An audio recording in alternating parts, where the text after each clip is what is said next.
I hate cheaters in Rust, but if I can use something similar, why not?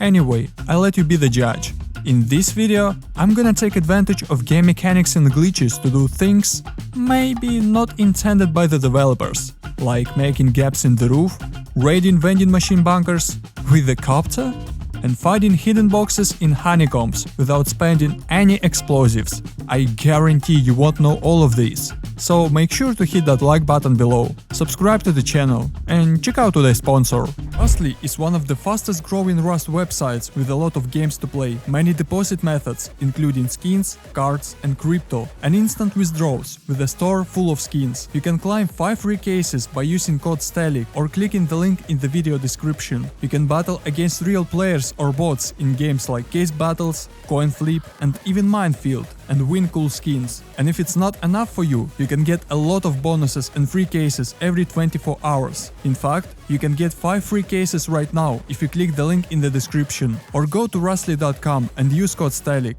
And now, let's get back to the video. If you have built a base with an entrance on the second floor, you can place a roof to make a normal jump up.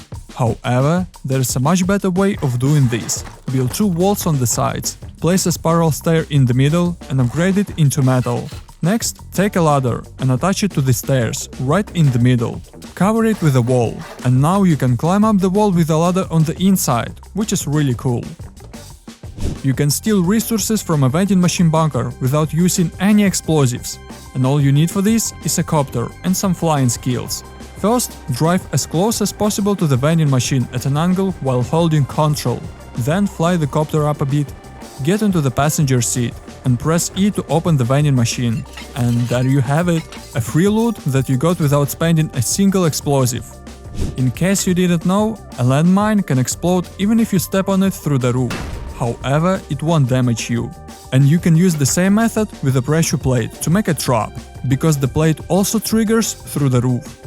So if you combine a small battery with a pressure plate, connect it to a door controller, and place some traps behind the door, you get a deadly trap that is undetectable from the outside.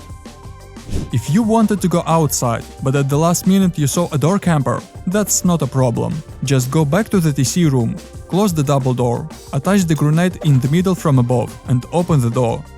The grenade will explode outside without doing any damage to you, but this door camper will be much less lucky. If you play on mod servers and finding C4 is not a problem for you, you can make an undetectable trap any way you want. To do this, place a small stash on the ground, change the frequency of C4 to say 15, attach this C4 to the stash and hide it. Next, type the same frequency on your transmitter and wait for your victim to get as close to the trap as possible. As you can see, this is a very effective trap. If you find a prison cell gate, don't throw it away, because it can be very useful. You can use it in your airlock to increase storage space. To do this, don't build a wall on the left. Instead, add another triangle, cover it with a wall and ceiling, and place a cell gate here. Next, just place 2 small boxes at the bottom and a few more boxes on top of them as I show. Using this method, you can save some space inside and increase the number of slots in your base.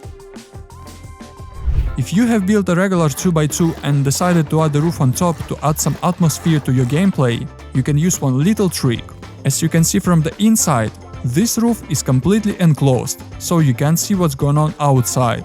However, if you attach 2 floor frames on the outside of the second floor and build 2 triangle roofs on each side as I show, you'll have a gap at the top, through which you can see what's happening near your base. You can slow down your neighbors by extinguishing their large furnaces with a water gun through a large wall. You can do the same with regular furnaces, they can also be extinguished through the walls. And most importantly, if you have a water gun, it's impossible to raid you with satchels or bin can grenades. You can build a base that even cheaters can get into, because its entrance is blocked by a rock. And to increase the protection, be sure to upgrade the doorway into high wall. To get in, just put a chair on the other side and sit on it. Very easy and safe. If you raid someone's base and don't find anything, the loot is probably hidden somewhere. To check this, you need to authorize in the TC and find if this base has honeycombs. Next, take the storage adapter in your hands, go to the wall and click the left mouse button. If there is nothing behind the wall, nothing will happen.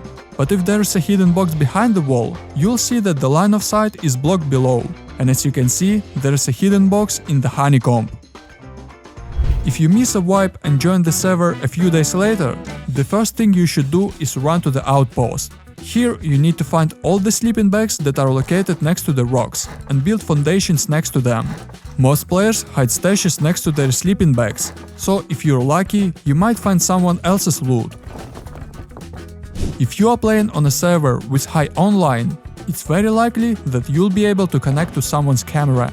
To do this, just place a computer station inside your base and type random numbers in this field.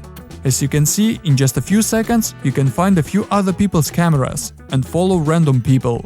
And sometimes these cameras are placed inside other people's bases, so you can even scare them. There are also more camera options available on some servers. For example, by holding down the Alt key, you can switch to a third-person view and see through walls and ceilings. But again, this doesn't work on all servers, so you'll need to check this yourself. You can place barricades on any surface on the military base, including buildings, barrels, pipes and even vehicles. For example, on other monuments, you can only place barricades on the floor. You can easily find a guy who's farming wood if he's not too far away from you. The first time you hit a tree, several birds will take off from it and can be seen up to 200 meters away, so you can use it to get easy wood. You can make an unusual and very handy pixel gap using two ramps. To do this, build two squares. Place a ramp with a ceiling in the back, add a half wall with another ceiling in front, and build two ramps on top of the ceilings as I show. Next, remove this half wall, and as you can see, the lower ramp will be left in the air. Finally, to make a pixel gap, enclose this square with half walls, and there you have it. You can add two small boxes for convenience, and your shooting floor is ready. You can catch your enemies off guard at the gas station using a little trick. As soon as we enter the gas station, the first thing we do is run either to the recycler in the room on the right or to the room on the left, but we all forget about the other room in the corner. If you close this door, go to the corner, press Ctrl and then open the door, you'll create yourself a great red spot, from which you can see everything running by. You can place a square next to a small bush like this, attach a Tesla coil to one of its legs to hide it, and upgrade this foundation into stone. You can't see the Tesla coil at all, thanks to the bush. And now all you have to do is connect the trap to electricity, place some boxes on the foundation, and wait for your victims. If you have important things to do in real life, which I highly doubt if you are playing Rust, you can get to any NPC in the safe zone, jump and press E. In this case, you cannot be pushed out of the safe zone, and you will not be kicked off the server. You can attach the camera to the inside of the doorway as I show, put the door in place, point the camera outside, and connect to it via a computer station. This allows you to hide the camera in the door's texture and see what's going on around your base. And here's 15 Rust tips and tricks that will definitely blow your mind. From the light ones to those for which you can actually get banned on the server.